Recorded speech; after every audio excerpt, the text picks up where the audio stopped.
میرے آقا کریم صلی اللہ تعالیٰ علیہ وآلہ وسلم کے پیارے دیوانوں، اگر آج ہم پورے ورلڈ کا جائزہ لیں، اگر آج ہم پورے ہندوستان کے معاشرے کا جائزہ لیں تو انسان ہر کام کرتا ہوا نظر آ رہا ہے، مگر اگر حقیقت دیکھی جائے تو انسان جس مقصد کے لیے دنیا میں بھیجا گیا ہے اس مقصد کو بھولے ہوئے ہے، اس مقصد کو بھولے ہوئے ہے اور وہ اس مقصد پر دھیان نہیں لگاتا ہے۔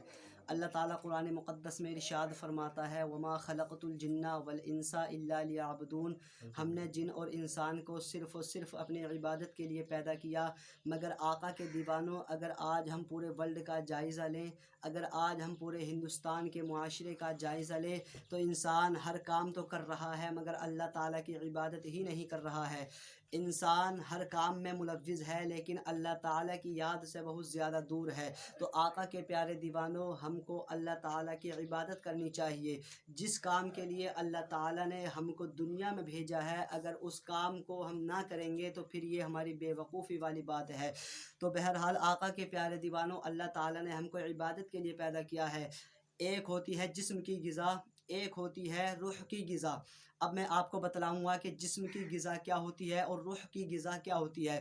تو آقا کے پیارے دیوانوں، جسم کی غذا جیسے بلڈنگیں بنانا، جسم کی غذا جیسے گاڑیوں میں سفر کرنا، جسم کی غذا جیسے کپڑے پہننا، لباس پہننا، اونچے اونچے محلوں میں رہنا، یہ جسم کا تقاضا ہے، یہ جسم کی غذا ہے۔ اور ایک ہوتی ہے روح کی غذا، یعنی روح کا تقاضا یہ ہوتا ہے کہ نماز پڑھنا، روح یہ چاہتی ہے کہ روزے رکھنا، روح یہ چاہتی ہے کہ زکوٰۃ دینا، روح یہ چاہتی ہے کہ حج کرنا۔ تو آقا کے پیارے دیوانوں، اگر آج ہم پورے ہندوستان کے معاشرے کا جائزہ لیں تو انسان جسم کے تقاضے کو تو پورا کرتا ہے، جسم کے تقاضے کو مکمل طریقے سے پورا کر لیتا ہے مگر روح کے تقاضے کو وہ پورا نہیں کرتا ہے۔ تو آقا کے پیارے دیوانوں، جس طریقے سے انسان جسم کے تقاضے کو پورا کرتا ہے تو اسی طریقے سے انسان کو روح کے تقاضے کو بھی پورا کرنا چاہیے۔ روح یہ چاہتی ہے کہ نماز ہو، ذکر خیر ہو، اللہ اور اس کے رسول کا ذکر ہو۔ تو آقا کے پیارے دیوانوں، جس طریقے سے آپ جسم کی غذا کا تقاضے کو ادا کرتے ہیں اسی طریقے سے آپ روح کی غذا کے یعنی روح کے تقاضے کو بھی پورا کریں تو انشاءاللہ آپ کی زندگی میں انقلاب آ جائے گا۔ لیکن دیکھا کہ جاتا ہے آج کل کا انسان کیا کرتا ہے کہ روح کے تقاضے کو پورا نہیں کر پاتا ہے، جسم کے تقاضے کو بہت زیادہ پورا کرتا ہے۔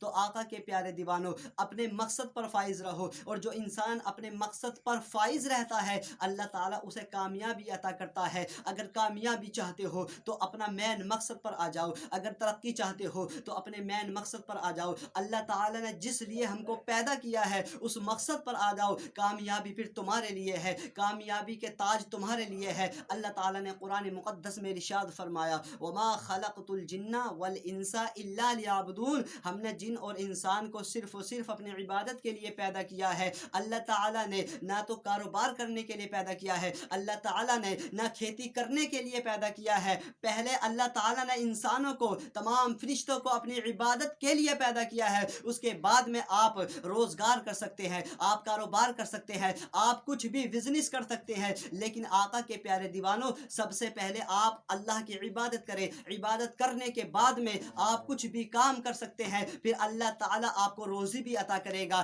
اللہ تعالیٰ تو اپنے بندوں سے اتنی محبت کرتا ہے کہ بندہ اس کا اندازہ بھی نہیں لگا سکتا ہے، جہاں سے بندے کا گمان بھی نہیں جاتا ہے اللہ تعالیٰ وہاں سے اپنے بندے کو رزق عطا کرتا ہے۔ تو پھر ہم کیوں ٹینشن لیتے ہیں، ہم عبادتوں کو چھوڑتے ہیں، ہم نمازوں کو ترک کر دیتے ہیں، کس کی خاطر؟ مال و دولت کمانے کی خاطر۔ مال و دولت کے چکر میں ہم اللہ کو بھول جاتے ہیں۔ اللہ کی قسم کھا کر کے کہتا ہوں، یعنی اگر تم اللہ کو بھول کر کے کوئی کمائی کماؤ گے تو کمائی تو ضرور کماؤ گے لیکن اس میں برکتیں نہیں ہوں گی۔ اگر برکتیں چاہتے ہو، اگر برکتوں کو طلبگار ہو، برکتوں کے طلبگار ہو تو آقا کے پیارے دیوانوں، آپ نمازوں کی پابندی کرو اور جس مقصد کے لیے اللہ نے پیدا کیا ہے اس مقصد پر فائز رہو، اللہ تعالیٰ کامیابی آپ کے لیے عطا کرے گا۔ اللہ کی بارگاہ میں دعا کرتا ہوں اللہ تعالیٰ ہم سبوں کو عمل کرنے کی توفیق عطا فرمائے، کما حقہ عبادت کی توفیق عطا فرمائے۔ کہنے میں کوئی خطا ہو گئی ہو حضور کے صدقے معاف فرمائے۔ السلام علیکم ورحمۃ اللہ تعالیٰ وبرکاتہ۔